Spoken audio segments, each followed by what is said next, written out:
पहा मित्रो, दुकानदार एक वस्तू काही किमतीला विकायची ठरवतो आणि वस्तूची किंमत त्याने ठरवलेल्या किमतीपेक्षा 30% वाढवून छापतो. वस्तू विकताना ग्राहकास 20% सूट देतो, तर दुकानदाराला त्याने ठरवलेल्या किमतीपेक्षा किती टक्के अधिक किंमत मिळते.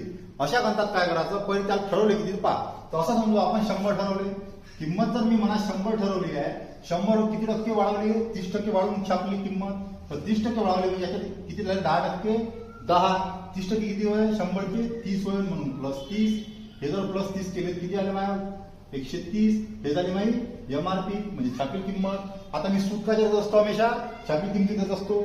मग 130 वर जर मी 20% काढले तर मला काय काढायला लागेल, 130 चे 20% काढायला लागेल. 130 चे 20% कसे काढा, तर पहा 13 झाले माझे 10%. 13% जर 10 असेल तर 20% किती असेल, 26 असेल. 13च्या दुप्पट म्हणजे 26. हे जर मी यातून वजा केली सूट तर 130 म्हणून 26 वजा केले किती राहिले, 104 राहिले. 104 100 किती जास्त आहे, 4% जास्त आहे. मग माझं उत्तर किती, 4%. ऑप्शन नंबर दुसरं. अशाच प्रकारच्या व्हिडिओसाठी चॅनलला लाईक करा, सबस्क्राईब करा आणि शेअर करा. धन्यवाद.